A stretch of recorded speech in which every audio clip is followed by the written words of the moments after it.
Je vais vous faire tourner dans le prophète Agé. Le prophète Agé, c'est un des petits prophètes. Si vous commencez avec la fin de l'Ancien Testament, qui est Malachie, tournez juste avant, c'est Zacharie, puis juste avant, c'est le prophète Agé. C'est un très petit livre. Moi, il est une page dans ma Bible.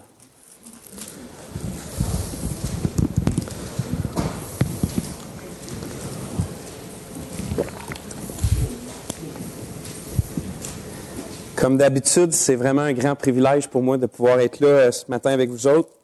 Puis, je considère tout, comme je vous ai dit, tout le temps un grand privilège. Puis, je remercie Dieu pour ça. Tony a prêché le dernier dimanche sur son titre, c'était « La petite station de sauvetage ». Vous vous en souvenez? Il nous exhortait à vraiment, puis il nous encourageait. Il disait pas qu'on n'était pas ça, on n'était pas devenu un club social, mais il nous exhortait justement à continuer à être une station de sauvetage. Puis pendant qu'il préparait le message dans le bureau, je me souviens, j'étais avec, puis on priait. Puis il y a un texte qui m'est venu à cœur qui fitait avec son idée d'exhorter l'Assemblée à continuer à être une station de sauvetage dans la ville. Puis c'est ce texte-là d'Agé que j'ai eu à cœur. On va le lire ensemble, mais juste avant, je voulais commencer par un avertissement. J'ai médité ce texte-là, puis ce texte-là, il m'a brisé, puis ce texte-là, il m'a vraiment humilié. Puis si je réussis, par la grâce de Dieu, à bien communiquer ce que je pense que le texte enseigne, puis aussi ce que le texte me met dans le cœur, bien, il y a des fortes chances que vous aussi, votre cœur soit brisé, puis que votre cœur soit humilié. Sauf que j'ai trouvé aussi, dans ce brisement-là, j'ai trouvé une joie intense, puis une paix merveilleuse, puis aussi qui était accompagnée d'un fort encouragement à servir le Seigneur. Puis je pense que c'est vraiment ça que le texte fait. Je pense que le texte vraiment nous amène à être humiliés puis brisés pour vraiment nous donner de l'encouragement, puis nous donner de la paix puis de la joie pour servir le Seigneur. Puis je supplie que notre Dieu, par sa grâce aussi, me rend capable de communiquer avec force ce bonheur-là que ce texte apporte. Donc, on va lire, puis ensuite de ça, je vais prier. On va lire les versets 1 à 17. Donc, c'est tout le chapitre 1. La seconde année du roi Darius, le premier jour du 6e mois, la parole de l'Éternel fut adressée par Agé, le prophète, à Zorobabel, fils de Shealtiel, gouverneur de Juda, et à Josué, fils de Josadak, le souverain sacrificateur, en ces mots. Ainsi parle l'Éternel des armées. Ce peuple dit, le temps n'est pas venu, le temps de rebâtir la maison de l'Éternel. C'est pourquoi la parole de l'Éternel leur fut adressée par Agé, le prophète, en ces mots. Est-ce le temps pour vous d'habiter vos demeures lambrisées quand cette maison est détruite? Ainsi parle maintenant l'Éternel des armées. Considérez attentivement vos voies. Vous semez beaucoup et vous recueillez peu. Vous mangez et vous n'êtes pas rassasiés. Vous buvez et vous n'êtes pas désaltérés. Vous êtes vêtus et vous n'avez pas chaud. Le salaire de celui qui est à gage tombe dans un sac percé. Ainsi parle l'Éternel des armées. Considérez attentivement vos voies. Montez sur la montagne, apportez du bois et bâtissez la maison. J'en aurai de la joie et je serai glorifié, dit l'Éternel. Vous comptiez sur beaucoup et voici, vous avez eu peu. Vous l'avez rentré chez vous, mais j'ai soufflé dessus. Pourquoi? Dit l'Éternel des armées.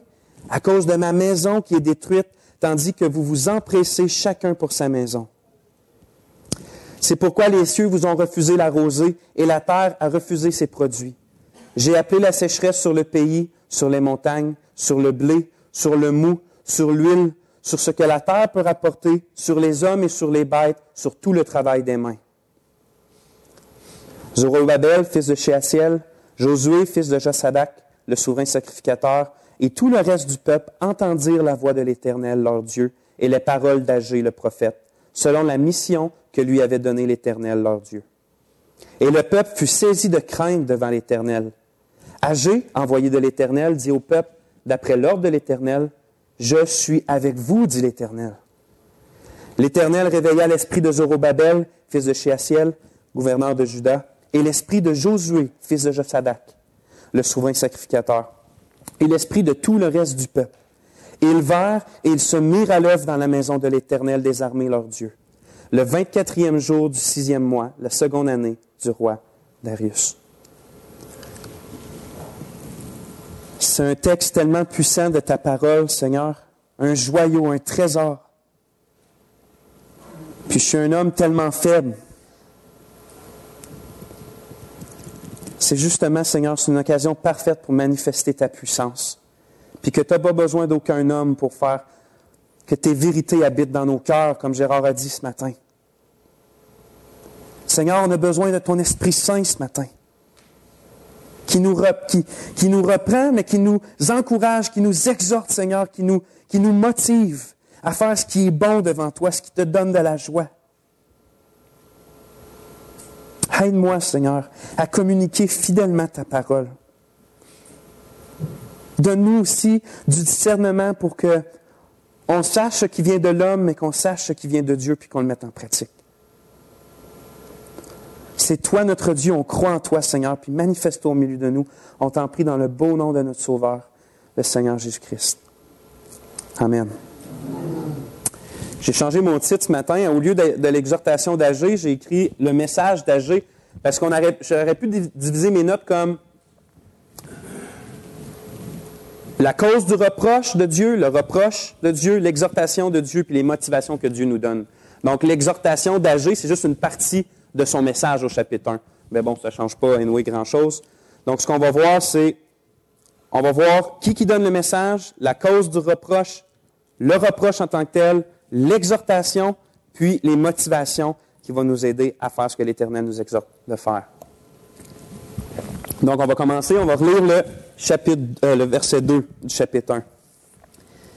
« Ainsi parle l'Éternel des armées. » Ça a beau être, selon les experts, le vieux prophète Agé, qui serait assez vieux entre 80 et peut-être 90. Ça a beau être lui qui parle, les paroles qu'il dit puis qu'il prononce, ce n'est pas ses propres paroles. C'est les paroles de l'Éternel des armées que le verset 2 nous dit. Le prophète, quand il parle, il veut faire sûr que le gouverneur Zorobabel, puis le souverain sacrificateur Josué, puis tout le reste du peuple d'Israël sache que le message, il ne vient pas de lui, mais le message qu'il est en train de dire vient de Dieu. Puis j'aimerais ça qu'on prenne aussi le temps de considérer de qui vient le message d'Agé. Il ne vient pas de moi. Ce qu'on a lu ne vient pas de moi. Ça ne vient pas aussi du président des États-Unis. Ça ne vient pas du pape. Ça ne vient même pas, en fait, d'Agé lui-même, quand il l'a fait environ en 520 avant Jésus-Christ. Ça ne vient même pas de lui, en fait. Ainsi parle l'Éternel des armées. Ce sont les paroles de l'Éternel des armées. En hébreu, c'est Yahweh Sabaoth. Yahweh Sabaoth, c'est juste un nom. C'est pas un nom, on pourrait dire un nom composé de Dieu. Yahweh, qui est l'Éternel, mais l'Éternel des armées. Yahweh Sabaoth. Puis je me demandais pourquoi Dieu, il s'introduit dans son message, il commence son message en disant ce nom-là, Yahweh Sabaoth. Ce nom-là de l'Éternel des armées, ça nous montre Dieu comme le roi, puis le guerrier qui a toute puissance pour diriger, puis garder, puis protéger son peuple.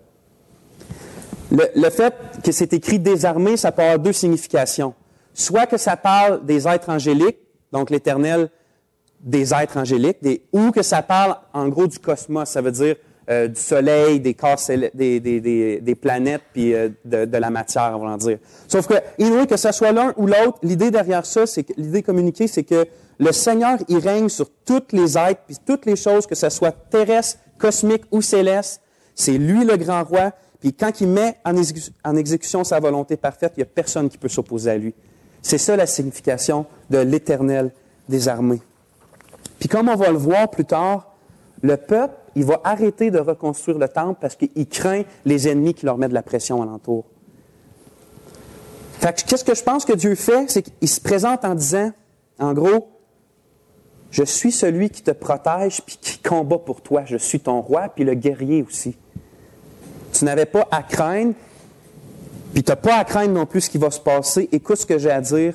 Je suis l'Éternel des armées. Je pense que c'est ce que Dieu veut communiquer quand il se présente comme l'Éternel des armées. Les paroles qu'on a lues ne sont pas les paroles sans importance d'un homme un peu trop zélé, elles sont prononcées par le grand roi de tout l'univers. Celui qui détient tout pouvoir puis toute autorité, qui règne sur absolument toute chose. Ce Dieu-là tient dans sa main notre souffle et notre cœur. Puis à tout instant, il peut l'arrêter comme ça. Toute la planète, il peut consumer l'univers en entier. Il l'a créé avec un mot, il peut complètement tout détruire. C'est ce Dieu-là, ainsi parle l'Éternel des armées. Je pense qu'à ces paroles-là, l'effet qu'on devrait avoir, c'est que nos bouches devraient se fermer dans la crainte, puis nos oreilles s'ouvrir dans l'humilité, puis dire, OK, qu'est-ce que ce grand roi veut dire? Ainsi parle l'Éternel des armées. Au verset 2, si on continue verset 2 et au verset 3, non, juste verset 2, c'est écrit, « Ce peuple dit, c'est l'Éternel qui parle, ce peuple dit, le temps n'est pas venu, le temps de rebâtir la maison de l'Éternel. » Remarquez que c'est écrit « ce peuple ». Habituellement, l'Éternel, quand il parle d'Israël, il dit « mon peuple ». Mais là, il dit « ce peuple ». Dans ça, on voit, je trouve vraiment le fait que Dieu, pas qu'il méprise, mais il est mécontent, puis il manifeste du déplaisir dans ce que le peuple est en train de faire. C'est pas la première fois que ça arrive. Il y a une chose semblable qui est arrivée, vous vous en souvenez, quand Moïse il était sur le mont Sinaï, puis qu'il était dans la présence de Dieu, puis le peuple attendait au bas de la montagne.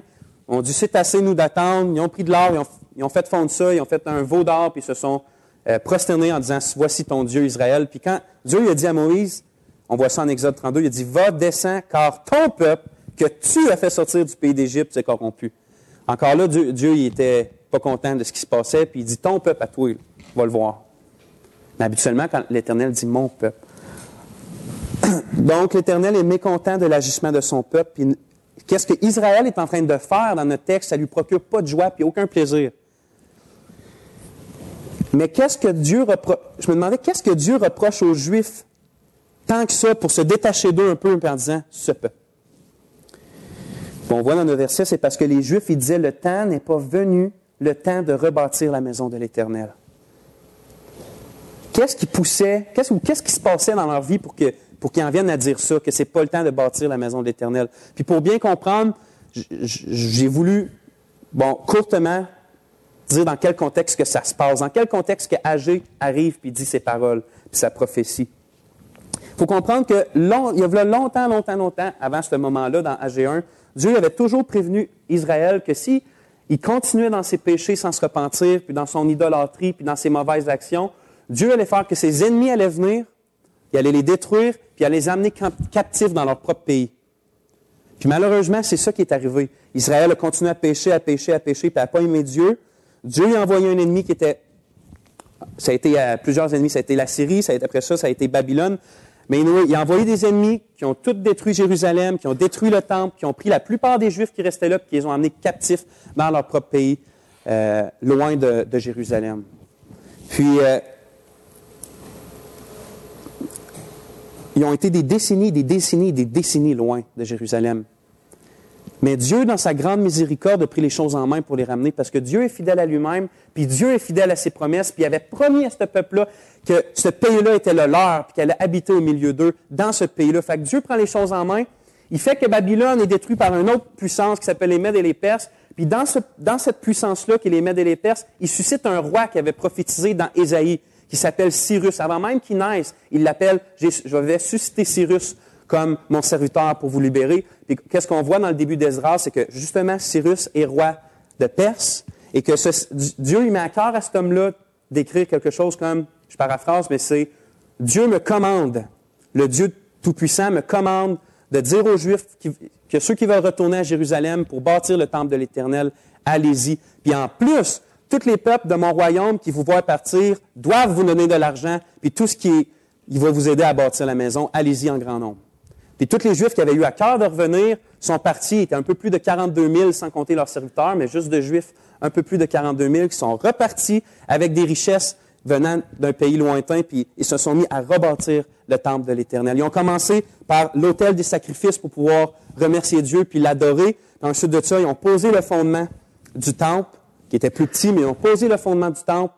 Puis là, il y avait une fête de joie puis de tristesse en même temps, parce que le temple allait être, à cause de ses fondements, ils voyaient qu'elle allait être plus petit que le précédent, mais quand même de joie parce que Dieu les ramenait dans leur propre pays selon les promesses, dans sa grâce, puis dans sa miséricorde. Puis c'est exactement à ce moment-là, un coup que les fondements sont mis, que les ennemis d'alentour, les autres peuples, ils ont commencé à mettre du trouble pour Israël. Ils ont commencé à leur faire des menaces.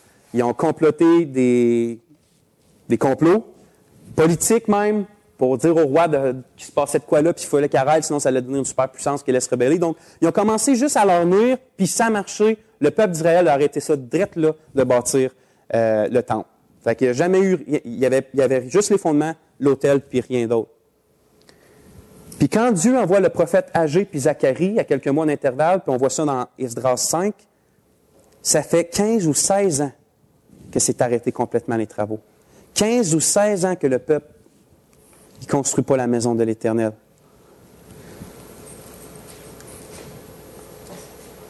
Remarquez que ce peuple-là, il n'était pas contre la reconstruction.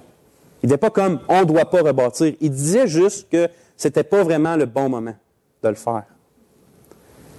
Je me disais, pas le bon moment. Pas le bon moment. Ils ont été des dizaines et des dizaines d'années en captivité loin de leur pays. Puis maintenant, Dieu fait un miracle incroyable en prenant le corps d'un roi et en le tournant où qu'il veut pour que ce roi-là les renvoie dans leur pays puis leur dise, en plus, prenez mon argent, rebâtissez votre temple. Ils mettent tout en place d'une façon extraordinaire, puis les Juifs, à cause qu'il y a un peu de difficulté, disent « Ah, c'est sûrement pas le moment.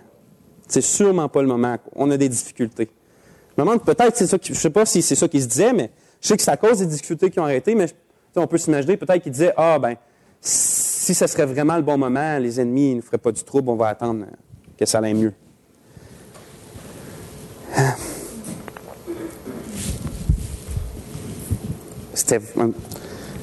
On va continuer. Mais le reproche de Dieu, là, c'était la cause du reproche. C'est à cause que ce peuple-là dit que c'est pas le temps. Mais le reproche de Dieu, il se fait vraiment ressentir lorsqu'il leur répond au peuple au verset 4. On va lire ensemble. « Est-ce le temps pour vous d'habiter des demeures lambrisées, vos demeures lambrisées, quand cette maison est détruite? » En parlant de son temple.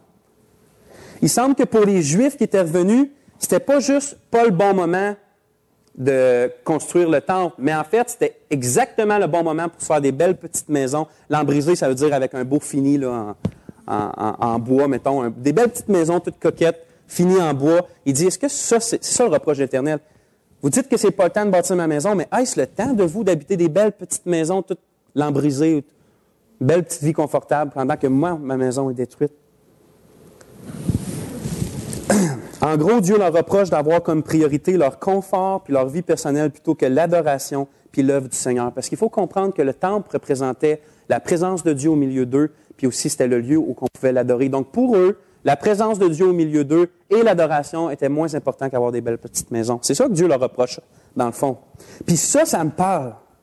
Ça me parlait, c'est pour ça que je disais que ça me parlait ce texte-là. Je me disais, si Dieu il reproche au peuple de l'Ancienne Alliance d'avoir négligé la construction d'un temple terrestre pour faire des petites choses personnelles, je me dis, qu'est-ce qu'il va dire au peuple de la Nouvelle Alliance qui néglige une œuvre beaucoup plus supérieure qu'un temple terrestre? Voyez-vous, si c'était le moment propice pour les Juifs de reconstruire le temple, du fait que Dieu les avait libérés pour ça, je me dis, combien nous, c'est le moment le plus propice de servir le Seigneur aussi? Puisque lui est venu prendre nos péchés sur cette croix-là afin de mourir à notre place pour qu'on soit libérés de la captivité de la mort et du péché, que la condamnation qui est sur notre tête soit enlevée complètement pour nous emmener à obéir au grand mandat qui est « Allez, allez, faites de toutes les nations des disciples. » Allez, allez, faites de toutes les nations les disciples.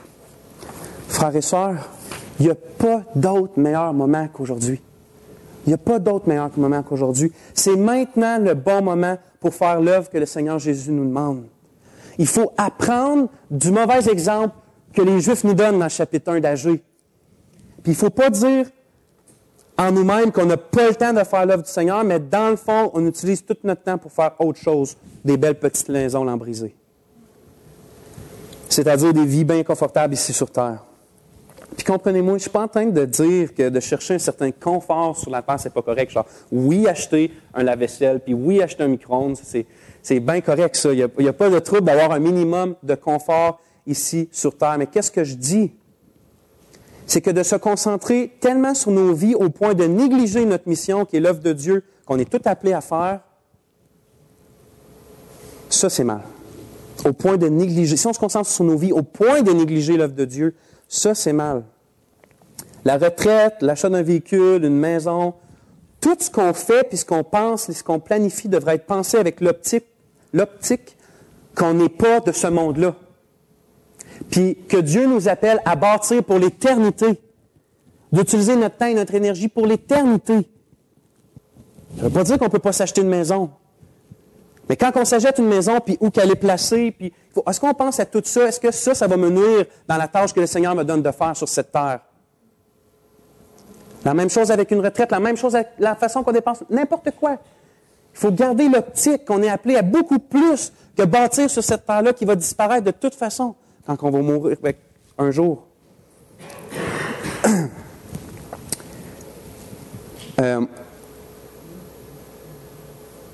Prenons des décisions qui feront que notre priorité restera toujours Dieu, notre priorité restera toujours Dieu et son royaume.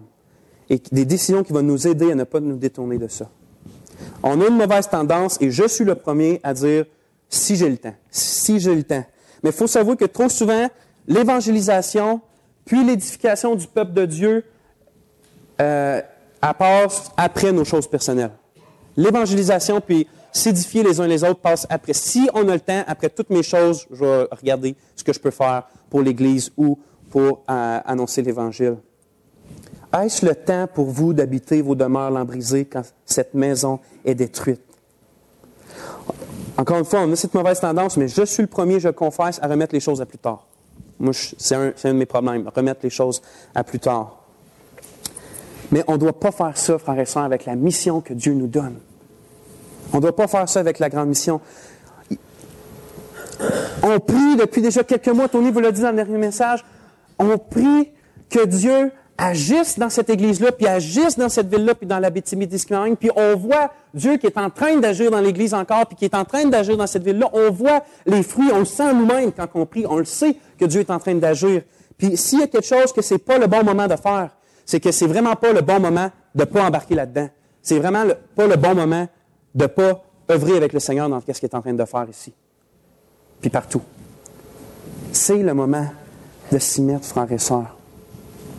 Puis, je me posais des questions. Sommes-nous, frères et sœurs, impliqués personnellement dans notre mission d'apporter la bonne nouvelle de la vie éternelle en Jésus-Christ aux gens qui nous entourent? Sommes-nous impliqués personnellement à nous édifier les uns les autres dans l'amour de Dieu puis dans notre foi commune, dans notre foi qui est pareille? Je vous ai prévenu au début que le texte Agé a la puissance de briser nos cœurs puis de nous humilier. Mais le but, c'est pas de nous briser complètement. Le but, c'est pas de nous mettre une grosse lourdeur sur le dos, mais il faut quand même se poser ces questions-là. Il faut faire face aux paroles du Seigneur, aux questions que le Seigneur pose.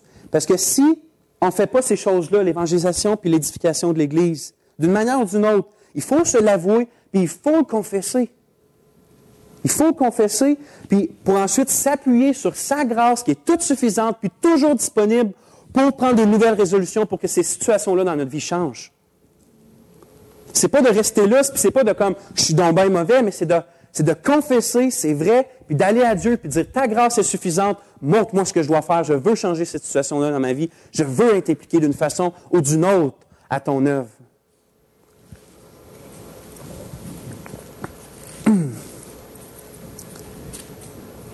C'est pas de négliger nos familles puis le travail que Dieu nous donne de faire. Je parle du travail séculier, c'est pas ça.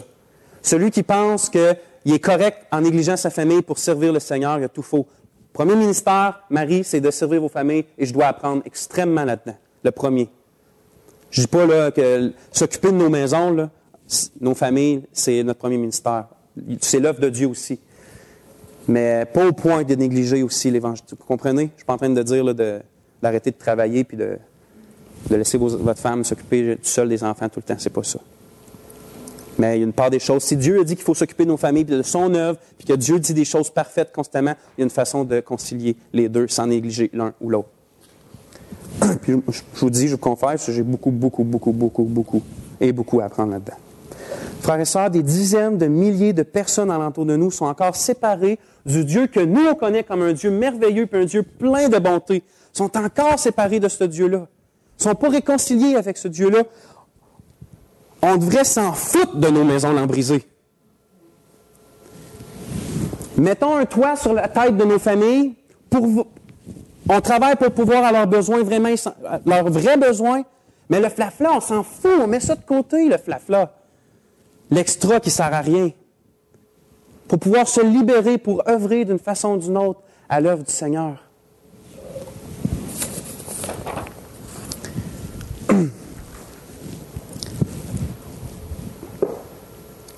Aussi, on a besoin les uns des autres pour grandir dans la foi. Depuis tantôt, je parle de l'évangélisation et l'édification de l'Église parce que, selon ma conception, ce que je pense que le Nouveau Testament enseigne, c'est que vraiment notre mission, c'est de faire des nations des disciples pour nous édifier en tant qu'Église. Donc, quand que je parle de l'évangélisation et l'édification de l'Église, pour moi, c'est notre grande mission. C'est pour ça que je nomme tout le temps ces deux choses-là. Je viens de nommer l'évangélisation. Maintenant, on a aussi besoin des uns des autres pour grandir dans la foi. Puis je me demandais, est-ce qu'on a déjà pris le temps de méditer sur les textes que le Nouveau Testament donne sur les dons spirituels? Il y a tout le temps deux choses qui ressortent. La première, c'est que les dons spirituels sont donnés par Dieu à chaque vrai croyant. Puis la deuxième chose qui ressort, c'est que ces dons-là sont pour les autres. Exemple, dans 1 Corinthiens 12:7, on lit « Or à chacun », c'est dans le contexte des dons spirituels, « Or à chacun la manifestation de l'Esprit est donnée pour l'utilité commune. » Un peu plus tard, un peu plus loin, ça dit « De même, vous, puisque vous aspirez aux dons spirituels, que ce soit pour l'édification de l'Église que vous cherchez à en posséder abondamment. » Vous voyez, les dons sont pour les autres. Ça veut dire que si quelqu'un se concentre uniquement sur sa vie personnelle, puis ne cherche pas à édifier l'Église d'une façon ou d'une autre, il est en train de la priver de quelque chose qu'elle a de besoin. Il est en train de la priver de quelque chose qu'elle a de besoin. Elle va être l'Église ou l'Église locale qui, peu importe où que la personne est, elle va être un corps sans son œil, ou un corps sans son ouïe, ou un corps sans ses orteils. Peu importe. Parce que ça implique que, ce que je viens de dire, ça implique que la seule façon qu'une Église locale soit vraiment fonctionnelle, optimale, c'est que tous ceux qui sont vraiment croyants dans cette Église-là s'y impliquent. Parce que s'il y a quelqu'un qui est un vrai croyant dans cette Église-là qui ne s'implique pas, ça veut dire que cette Église-là, il lui manque un membre. Ça veut dire qu'elle ne verra pas bien, elle ne se sentira pas bien, elle n'entendra pas bien. Vous comprenez ce que je veux dire? Il va lui manquer quelque chose. Il va lui manquer un de ses membres qui a des dons pour l'aider. Puis il ne faut pas, on a souvent tendance, pour ça je dis ça, il ne faut pas croire qu'exercer son don, c'est obligatoirement avoir un ministère reconnu comme un ministère. C'est pas ça du tout. Si, par exemple, imaginez que Dieu il donne le don à une personne d'avoir une... Ici, je suis sûr que je sais que quelqu'un qui a le don d'avoir compassion. Dieu lui a donné ça, d'avoir la compassion pour ses frères et pour ses sœurs. Ça veut dire que cette personne-là, quand on va voir un frère pour une sœur, est capable de facilement manifester de l'amour sincère, puis d'avoir une vraie écoute qui fait que cette personne-là se sent comprise puis aimée. Vraiment. Dieu lui a donné un don pour ça. Si cette personne-là est tellement absorbée par sa propre vie qu'elle néglige de passer du temps avec les enfants de Dieu, qui va exercer de la compassion pour les personnes qui en ont besoin dans l'Église? Vous comprenez? C'est pas juste le prédicateur, le pasteur, puis ceux qui ont des ministères publics. C'est pour ça qu'on a tous des dons que Dieu nous a donnés pour les autres. Puis il ne faut pas priver l'Église de ces dons-là. On en a besoin. Et la personne que Dieu a donné un don de compassion, un don d'exhortation, un don, peu importe, de libéralité, c'est-à-dire d'aider, un don de discernement, peu importe, cette personne-là est essentielle à l'Église. Essentielle. Si elle n'est pas là, l'Église ne fonctionnera pas bien, à 100%. Dieu nous a donné des dons pour les autres, puis non pour nous principalement. Donc, quand on vient à l'Assemblée le dimanche matin, peu importe, quand on vient à l'Assemblée, on ne devrait pas avoir comme premier réflexe de dire ou de vouloir être servi. On devrait avoir une mentalité de serviteur. Ça veut dire qu'on arrive et on dit au Seigneur, qu'est-ce que je peux faire pour édifier ton Église, Seigneur? On devrait venir à l'Église principalement pour servir. Parce que les dons sont là pour ça. Puis avant de continuer dans le texte d'Agé, je voudrais juste dire quelque chose de plus. C'est pas seulement au peuple de Dieu que la Bible exhorte à ne pas remettre les choses à plus tard. On voit vraiment dans la Bible que Dieu exhorte ceux qui ne sont pas sauvés, ceux qui qui ne croient pas au Seigneur Jésus, ceux qui sont peut-être, mais pas tout de suite, elle les exhorte à prendre une décision maintenant, puis de ne pas attendre à plus tard pour recevoir le pardon des péchés.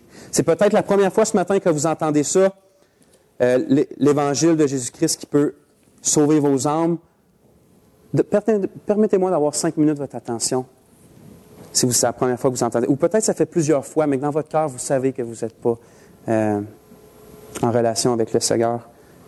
Donnez-moi 5 minutes, puis je vais vous expliquer, grosso modo, ce que c'est l'Évangile qui peut sauver vos âmes puis vous donner le pardon des péchés.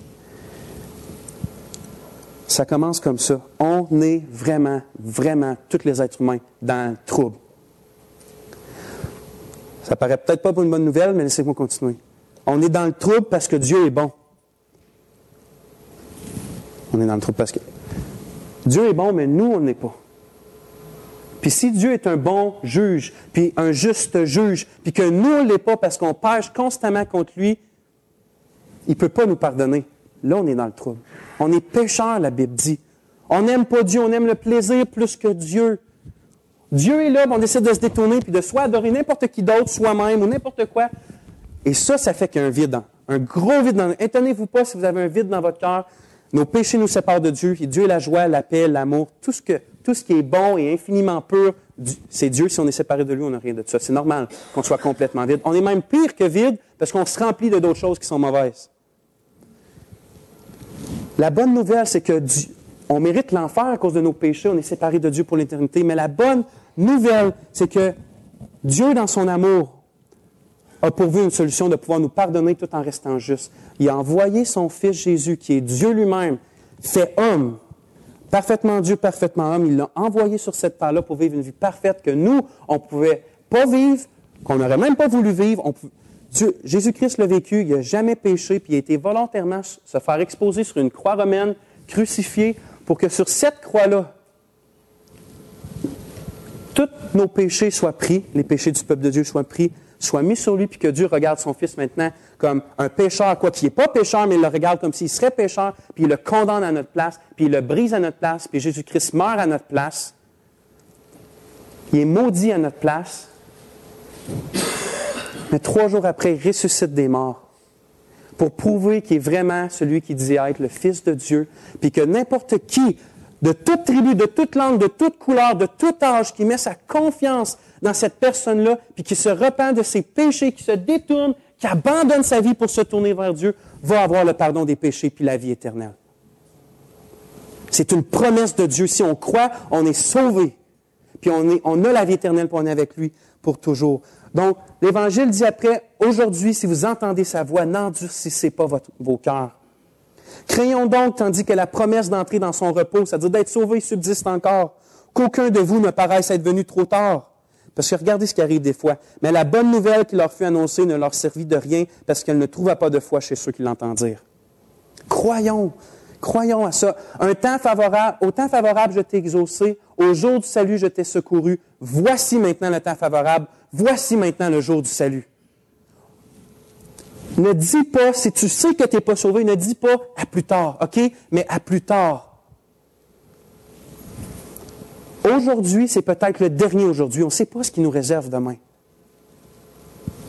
Dieu il est grandement patient, il est gracieux, mais un jour, la porte de son royaume va être fermée pour l'éternité. Sa patience a m'emmené à avoir arrêté. Mais il est grandement patient pour nous faire nous repentir.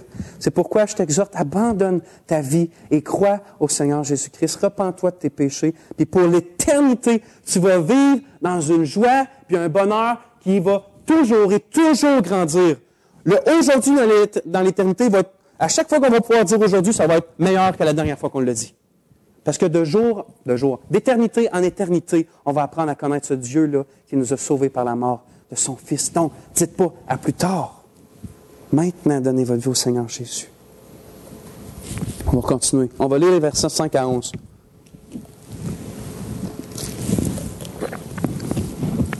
Ainsi parle maintenant l'Éternel des armées. Considérez attentivement vos voies. Vous semez beaucoup et vous recueillez peu. Vous mangez et vous n'êtes pas rassasiés. Vous buvez et vous n'êtes pas désaltérés. Vous êtes vêtus et vous n'avez pas chaud. Le salaire de celui qui est à gage tombe dans un sac percé. Ainsi parle l'Éternel des armées. Considérez attentivement vos voies. Montez sur la montagne, apportez du bois et bâtissez la maison. J'en aurai de la joie et je serai glorifié, dit l'Éternel. Vous comptiez sur beaucoup et voici, vous avez eu peu. Vous l'avez rentré chez vous, mais j'ai soufflé dessus. Pourquoi, dit l'Éternel des armées? À cause de ma maison qui est détruite, tandis que vous, vous empressez chacun pour sa maison. C'est pourquoi les cieux vous ont refusé la rosée et la terre a refusé ses produits. J'ai appelé la sécheresse sur le pays, sur les montagnes, sur le blé, sur le mou, sur l'huile, sur ce que la terre peut rapporter, sur les hommes, sur les bêtes et sur tout le travail des mains. Au verset 5 et 7, c'est écrit « Considérez attentivement vos voies ». Littéralement, c'est « prenez à cœur ». Prenez à cœur. Dieu exhorte son peuple Israël à examiner tous les chemins qu'il est en train de prendre dans leur vie, de les mettre devant leurs yeux, puis de regarder qu'est-ce que ça cause, ça, dans leur vie, ces chemins-là. Selon les versets qu'on vient de lire, on peut comprendre que pendant les 16 dernières années que le peuple a arrêté la reconstruction du temple, ça a été des années très, très, très difficiles pour les Juifs. Ils travaillaient fort, mais ils n'en retiraient pas beaucoup. Ils mangeaient puis buvaient, mais ils n'étaient jamais rassasiés. Il y avait tout le temps la sécheresse, la terre produisait juste peu de fruits. Puis je me disais, on peut peut-être même supposer que c'est une des raisons pourquoi ils disaient que ce n'était pas le temps de rebâtir la maison de l'Éternel. On travaille la terre, puis elle ne nous donne rien. On a faim, on a soif, on n'est jamais rassasié. C'est certainement pas le bon moment d'entreprendre des gros travaux comme bâtir la maison de l'Éternel. On va attendre que ça aille mieux.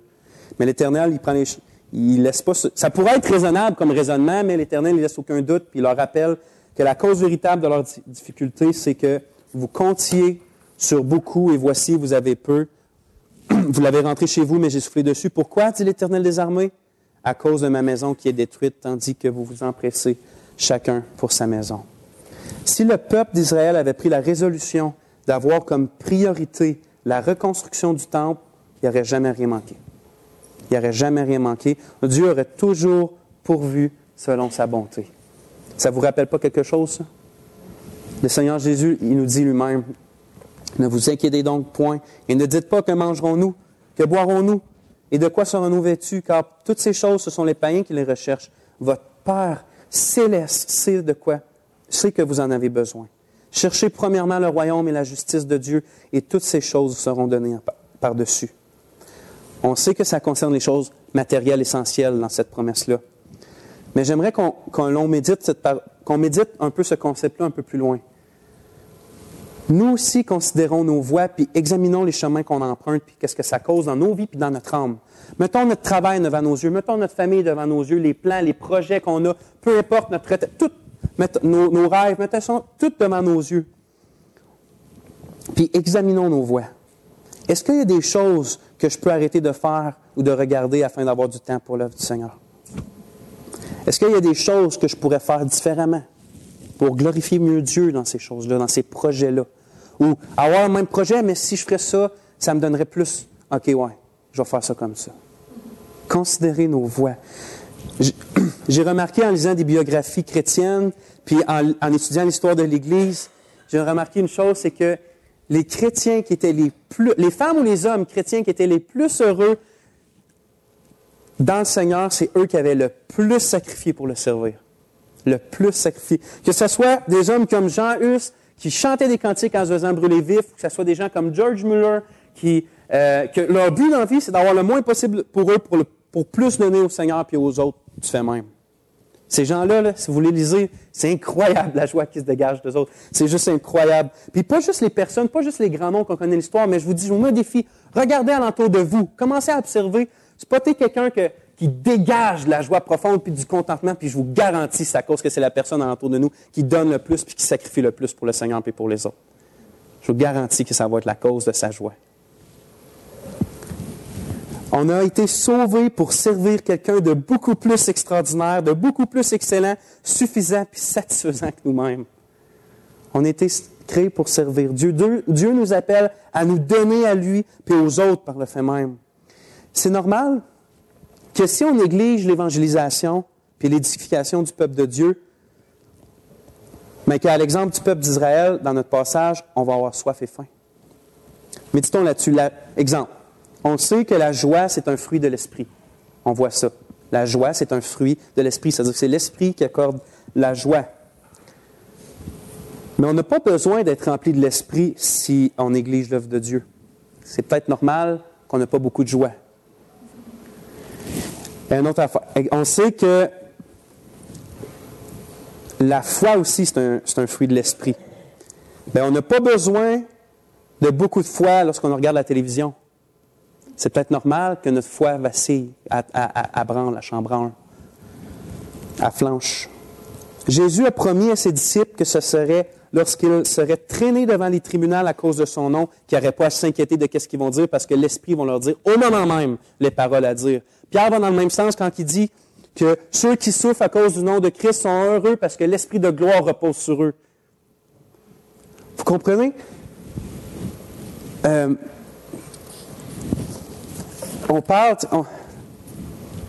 veut être rempli de l'Esprit Saint. On dit tout le temps, on veut être rempli de l'Esprit Saint.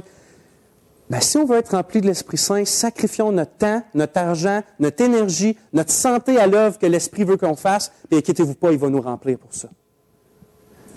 Mais on n'a pas besoin de tant de foi si on n'est pas... Vous comprenez? Si on ne souffre pas pour la cause de Christ, si on ne donne pas du temps, pourquoi on aurait besoin de tant de foi, tant de maîtrise de soi, tant d'amour, tant de compassion, tant de feu, tant de zèle pour les autres? C'est ce que Dieu a dit aux Israélites. Si vous n'avez pas, parce que vous n'avez pas votre prière habitant. Puis c'est de l'amour de la part de Dieu. S'il nous donnerait tant de choses quand on est complètement à côté de la traque, il ne serait pas amour, parce que Dieu, dans le fond, il nous aime tellement qu'il veut qu'on ait le meilleur, puis le meilleur, c'est lui. Fait que c'est normal qu'il même nous reprenne sévèrement quand on est à côté de la traque. Il dit non, viens, c'est moi qui va te procurer plus de joie. C'est normal qu'il ne nous donne pas des bénédictions tant que ça quand on ne marche pas dans les bonnes voies. Vous comprenez?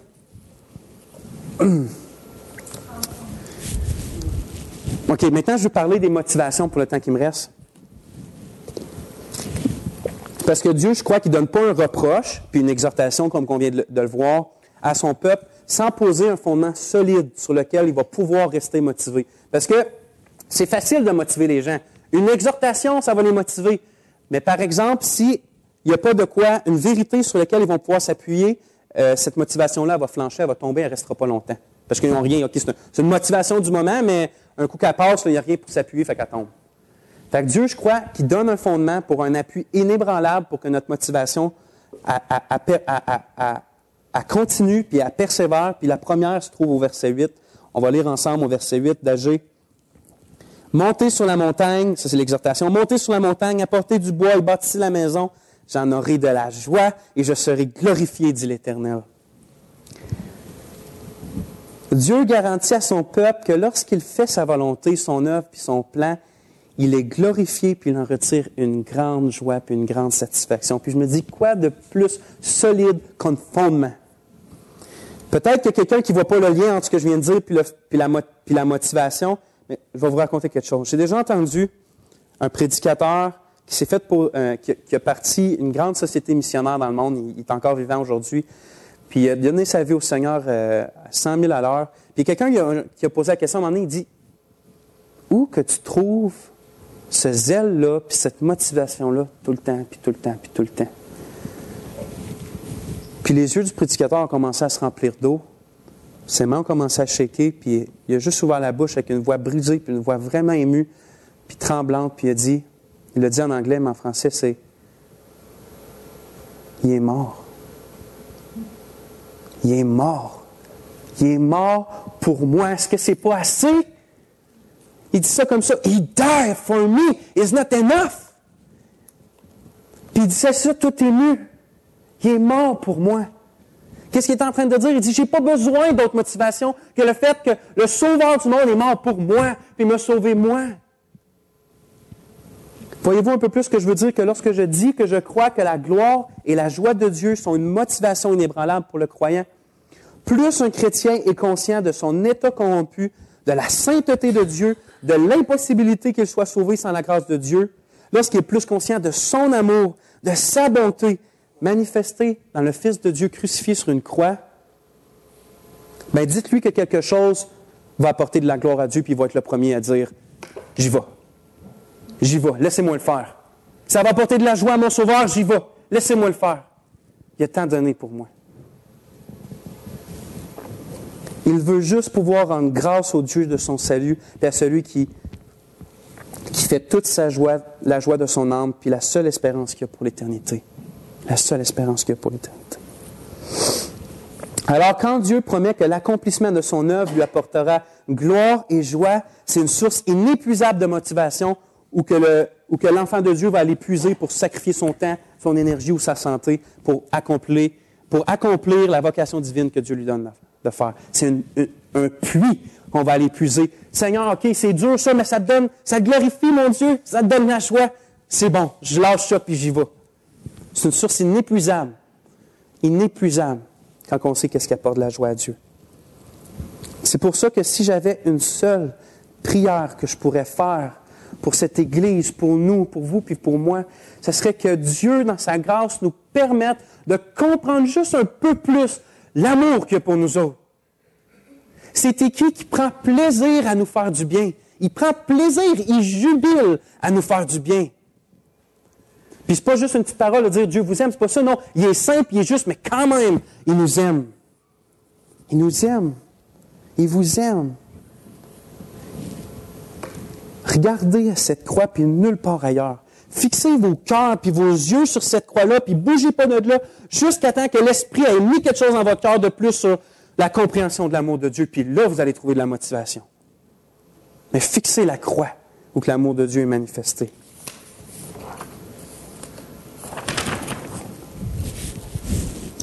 Le deuxième fondement pour une motivation, ça se trouve au verset 13.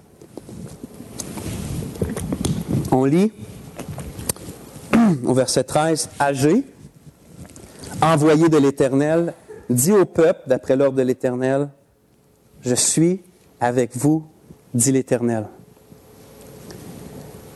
Ça aussi, ça ne vous rappelle pas quelque chose?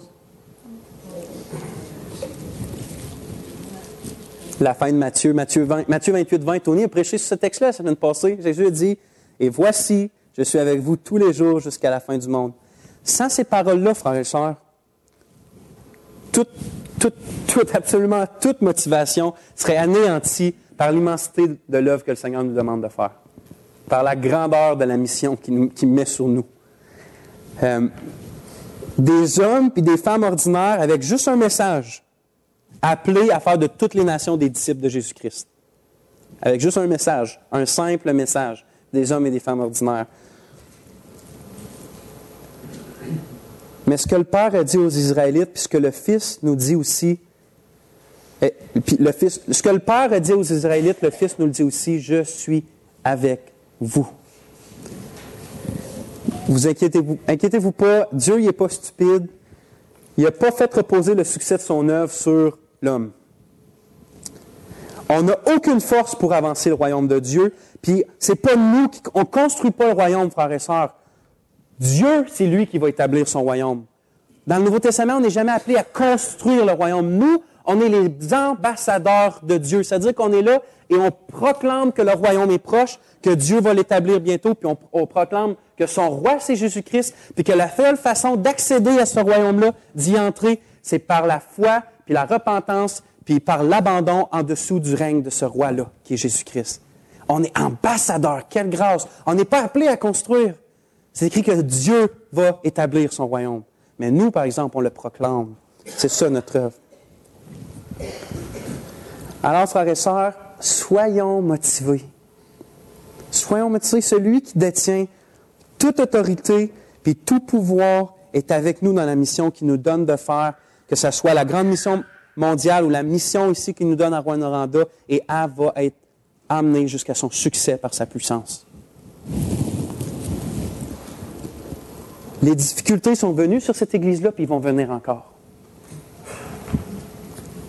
Mais il n'y a rien qui peut nous empêcher, frères et sœurs, de virer cette ville-là à l'envers avec la parole de l'Évangile, puis avec les prières ferventes, puis de faire que les gens confessent puis aiment le Seigneur qui est mort pour eux. Il n'y a rien qui peut nous empêcher de faire ça, parce que Dieu a dit « Je serai avec vous ». L'Éternel des armées est avec nous. Puis je vais terminer en lisant les derniers versets du chapitre, puis en priant après ça. Versets 13 à 16.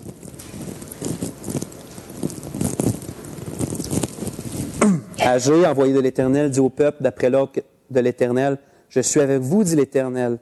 L'Éternel réveilla l'esprit de Zorobabel, fils de Shealtiel, gouverneur de Juda, et l'esprit de Josué, fils de Jotsadak, le souverain sacrificateur, et l'esprit de tout le reste du peuple. Ils vinrent et ils se mirent à l'œuvre dans la maison de l'Éternel des armées, leur Dieu. Le 24e jour du 6e mois, la seconde année du roi Darius.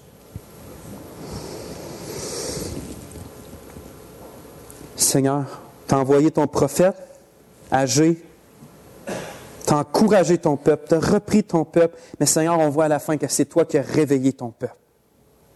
C'est toi, Seigneur, qui as réveillé leur esprit. Et je voulais finir sur ces paroles-là, mon roi, parce que je veux te supplier, puis on veut te supplier ensemble de réveiller nos esprits, Seigneur, pour nous aider à fixer les yeux en haut, puis de ne pas tant se concentrer sur les choses de la terre, ou en tout cas de ne pas mettre notre sécurité ici, puis d'être prêt à se sacrifier, Seigneur, pour ton œuvre. Réveille notre esprit, on t'en prie, Père.